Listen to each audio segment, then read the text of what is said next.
भगवत गीता आपको एक जीने का ऐसा ढंग सिखाती है जो भरोसे और त्याग पर निर्भर होता है।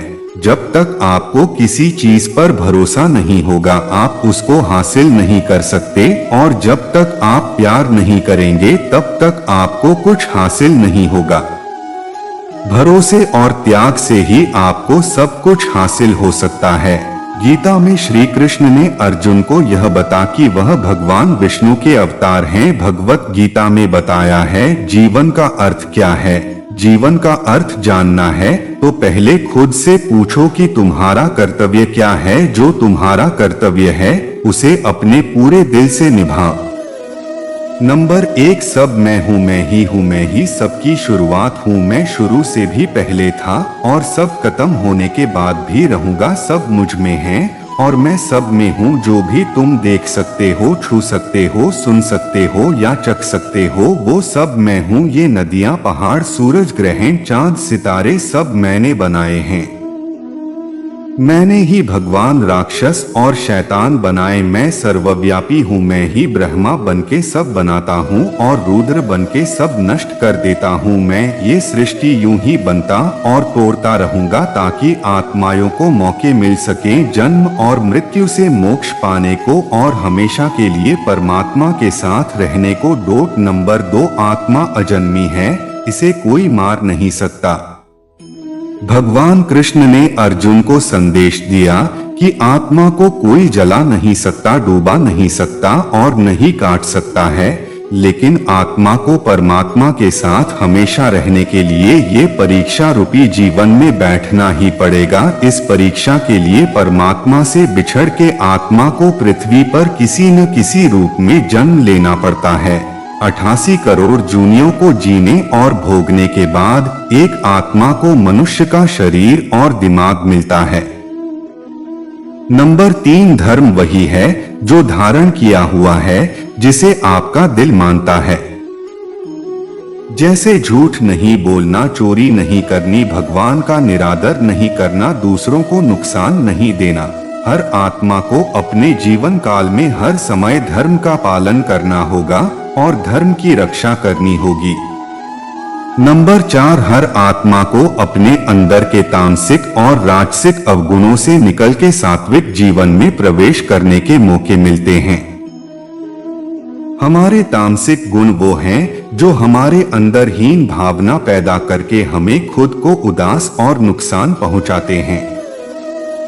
हमारे राजसिक गुण हमें लालची और ईर्ष्यालु बना के दूसरों के प्रति नुकसान पहुंचा सकते हैं। इस जीवन की परीक्षा में सबको अपने तामसिक और राजसिक गुणों को परित्याग करके अपने सात्विक गुणों से परिचित होना पड़ेगा।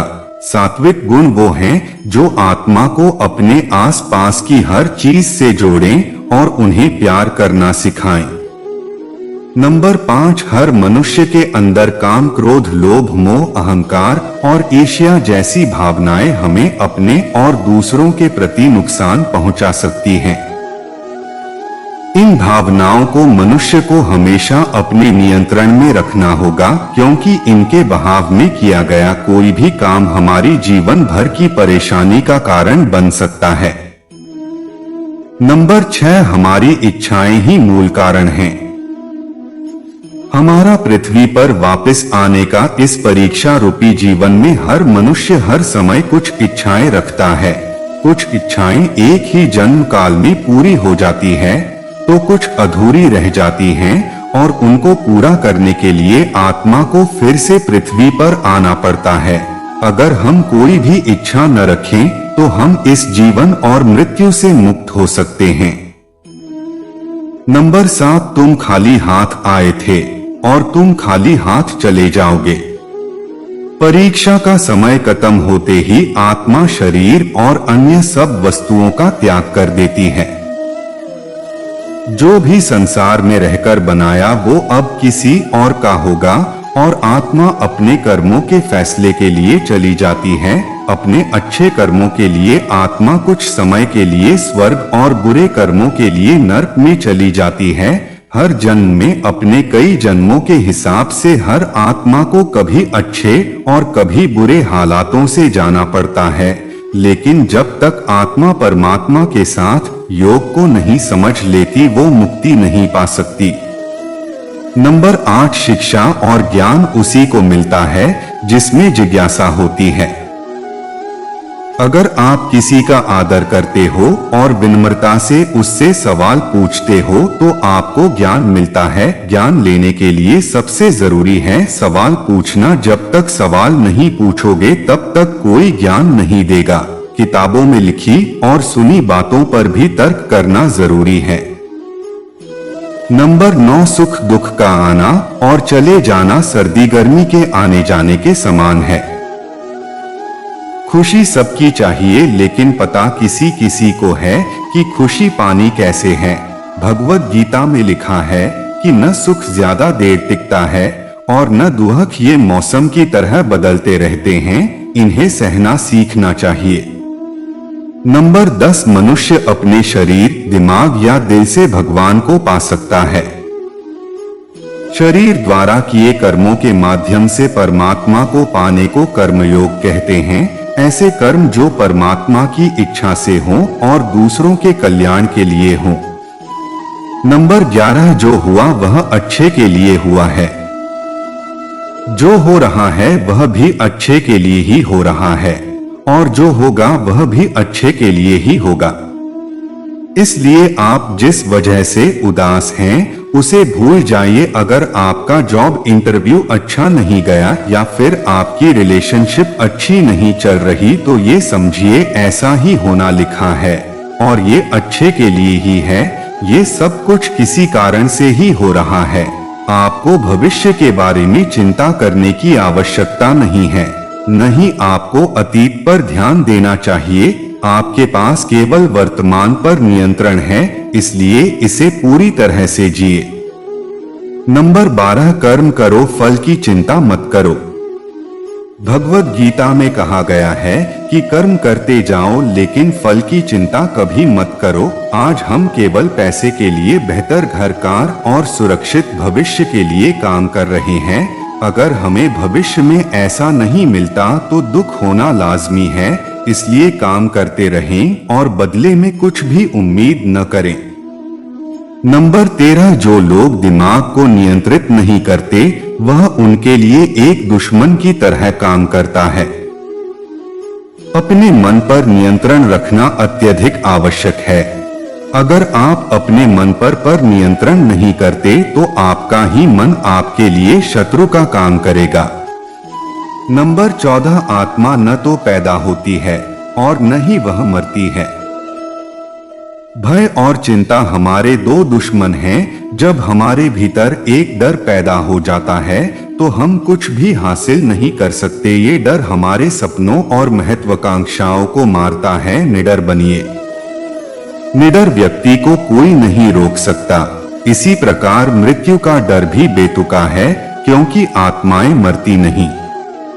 नंबर 15 मनुष्य अपने विश्वास से बनता है। जैसा वह मानता है वैसे ही वह बन जाता है। आपकी जिंदगी में चाहे कैसा भी समय चल रहा है, आपको हमेशा खुद पर विश्वास रखें। चाहिए समय कितना भी बुरा हो, अगर आपको अपने ऊपर विश्वास है तो वो बाधा भी दूर हो जाएगी। नंबर 16 जो लोग दिमाग को नियंत्रित नहीं करते वह उनके लिए एक दुश्मन की तरह काम करता है। सबसे ज्यादा कठिन है अपने मन को नियंत्रित करना। ये मन बहुत चंचल है। अगर आपका अपने मन पर नियंत्रण है तो आपका अपने ऊपर नियंत्रण है। अगर आपका खुद का मन नियंत्रण में नहीं होगा तो वो आपके लिए आपके दुश्मन की तरह ही काम करेगा। नंबर 17 सदैव संदेह करने वाले व्यक्ति को प्रसन्नता ना इस लोक में मिलती है ना ही कहीं। शक ऐसी चीज है जिसकी वजह से कभी भी किसी को खुशी नहीं मिलती, इसलिए कभी भी किसी पर संदेह मत करो। नंबर 18 वासना, क्रोध और लोभ नरक के 3 द्वार हैं। नंबर 19 प्रेम, सहिष्णुता और निस्वार्थता को अपने जीवन में लाना चाहिए।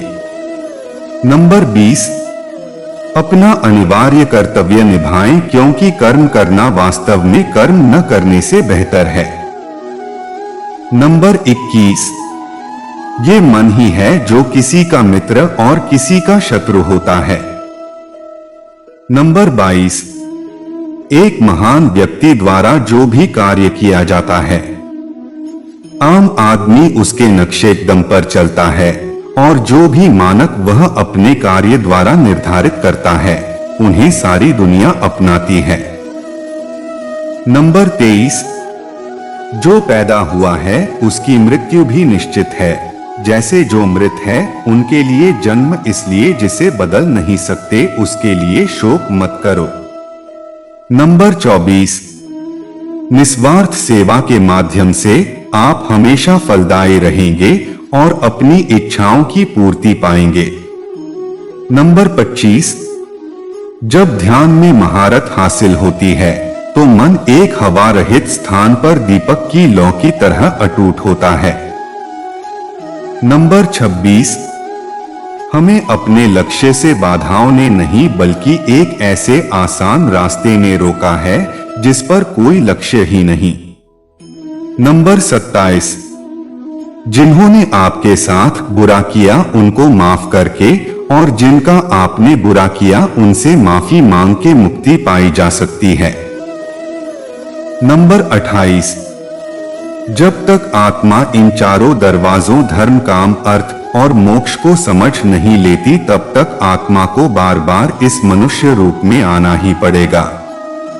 नंबर 29, कर्म पर ही तुम्हारा अधिकार है, कर्म के फलों में कभी नहीं। इसलिए कर्म को फल के लिए मत करो, कर्तव्य कर्म करने में ही तेरा अधिकार है, फलों में कभी नहीं। अतु कर्म फल का हेतु भी मत बन और तेरी अकर्मण्यता में भी आसक्ति न हो। नंबर 30, विषय वस्तुओं के बारे में सोचते रहने से मनुष्य को उनसे आसक्ति हो जाती है। इससे उनमें कामना यानी इच्छा पैदा होती है और कामनाओं में विघ्न आने से क्रोध की उत्पत्ति होती है। इसलिए कोशिश करें कि विषयाशक्ति से दूर रहते हुए कर्म में लीन रहा जाए।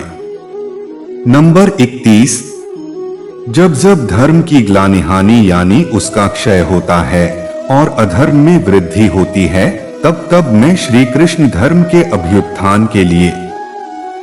नंबर 32, विश्वास की ताकत। तुम अपने विश्वासों की उपज हो, तुम जिस चीज में विश्वास करते हो तुम वही बन जाते हो। जो स्वयं पर विश्वास करते हुए लक्ष्य की ओर बढ़ते रहते हैं उन्हें सफलता जरूर मिलती है। अगर व्यक्ति अपने लक्ष्य के लिए कर्म में पूरे मन से लग जाता है और उसे कर्म करने से खुशी मिलती है तो सफलता उससे दूर नहीं।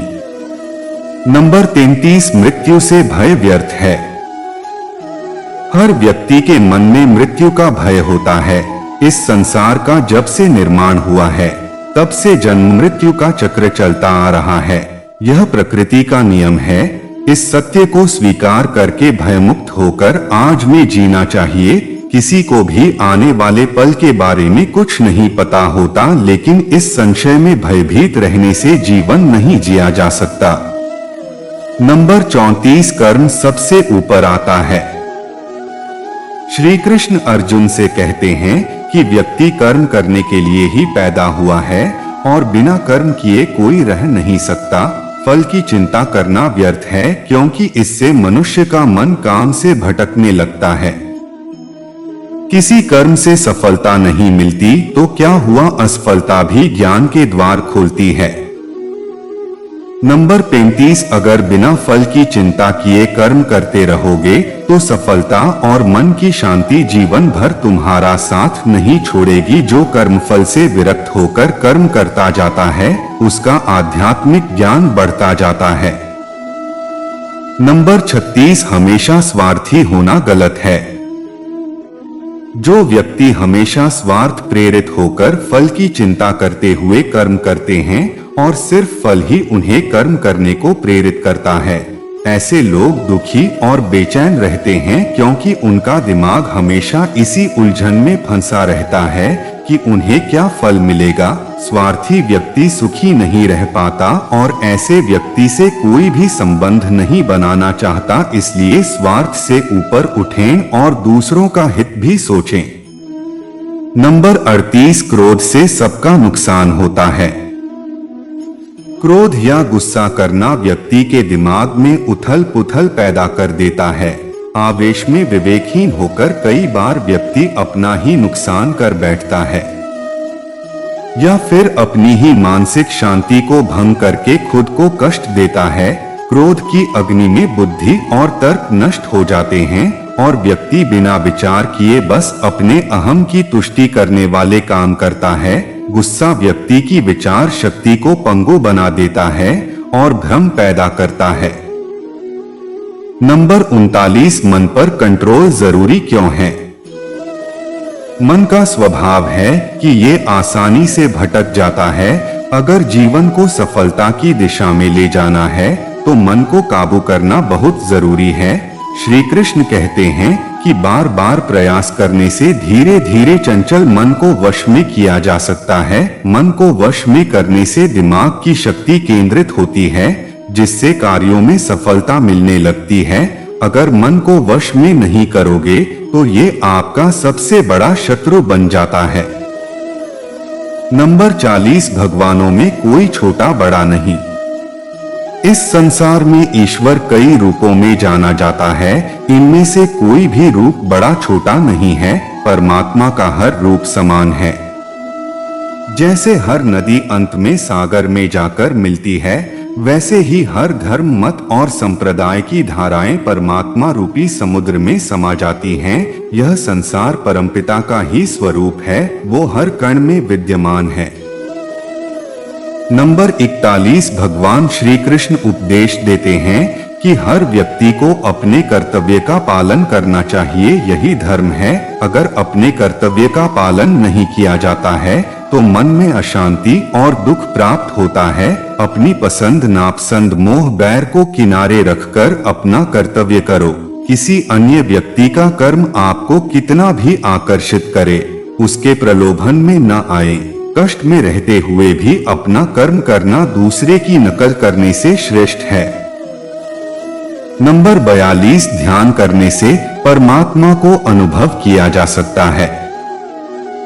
श्री कृष्ण कहते हैं कि शारीरिक कर्म से ज्ञान का मार्ग उच्च है और ज्ञान मार्ग से भी ऊपर ध्यान मार्ग है। ध्यान मार्ग पर बढ़ने से ईश्वर को अनुभव किया जा सकता है। जो व्यक्ति मन और इंद्रियों को शांत करके पूर्ण विश्वास से अपना ध्यान भगवान में लगाता है, उसे ईश्वर का ज्ञान और अस्तित्व अवश्य अनुभव होता है। नंबर 43, जो हर जगह हर जीव मनुष्य में ईश्वर को देखता है, सबके हित में लगा रहता है, उस पर परमपिता अवश्य कृपा करते हैं। ज्ञान मार्ग हो या भक्ति मार्ग, समर्पण प्रेम विश्वास ही आपको ईश्वर के प्रकाश की ओर ले जाता है। भगवान की पूजा बहुत से लोग करते हैं, लेकिन उनको शांति क्यों नहीं मिलती? क्योंकि भगवान आपके मन में निवास करता है, उसे पता है कि आपका भाव क्या है। नंबर 44, अधिक शक करने वाला कभी खुश नहीं रह सकता। श्री कृष्ण गीता में कहते हैं कि शक करने वाले का विनाश हो जाता है, इसलिए संदेह करने से बचें। अधिक संदेह करने से मन की शांति भंग हो जाती और व्यक्ति भ्रमित होकर अपने संबंधों को नष्ट कर डालता है। जिसे शक करने की आदत पड़ जाती है, उसे इस लोक या परलोक में भी शांति नहीं मिलती। सत्य की खोज ठीक है, लेकिन बिना सच जाने कल्पनावश होकर संदेह करने का अंत दुख, क्लेश, पश्चाताप के रूप में होता है। नंबर 45, अति करने से बचें। जीवन में संतुलन बहुत जरूरी है। किसी भी चीज की अति करना अच्छा नहीं है। जैसे सुख आने पर प्रमाद करना और दुख आने पर निराशा में डूबे रहना, दोनों ही गलत है। असंतुलन जीवन की गति और दिशा को बाधित करता है, जिससे अनावश्यक कष्ट और दुखों का जन्म होता है। जिसके मन, विचार और कर्म में संतुलन है, उसे ज्ञान मिल जाता है और ज्ञान से ही सदा के लिए शांति संतुष्टि मिलती है। नंबर 46 सही कर्म से ज्ञान और मुक्ति संभव है।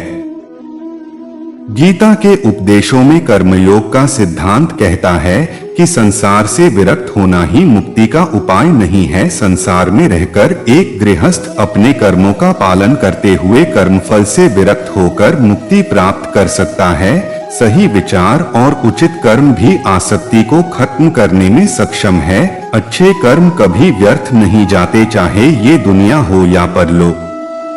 नंबर 47 ज्ञान और कर्म एक हैं। एक अज्ञानी कर्म और ज्ञान को अलग अलग समझता है, लेकिन एक ज्ञानी जानता है कि दोनों एक ही हैं। लोग ज्ञान की बातें तो करते हैं, लेकिन उसका पालन नहीं करते। बिना पालन किए ज्ञान कोरा रह जाता है, ज्ञान का अनुभव नहीं होता। गीता कहती है कि ज्ञान पढ़ने की नहीं बल्कि अनुभव करने की वस्तु है, और अनुभव बिना कर्म किए नहीं मिलता। नंबर 48 इच्छा दुखों का मूल है। इस संसार में जितनी भी चीजें सांसारिक सुख की श्रेणी में आती हैं, उनकी एक शुरुआत और अंत जरूर होता है। इन सांसारिक सुखों का अंत दुख, कष्ट और दुर्गति के रूप में होता है। इच्छाओं का अंत नहीं है। एक पूरी होती है तो दूसरी नई इच्छा आ जाती है।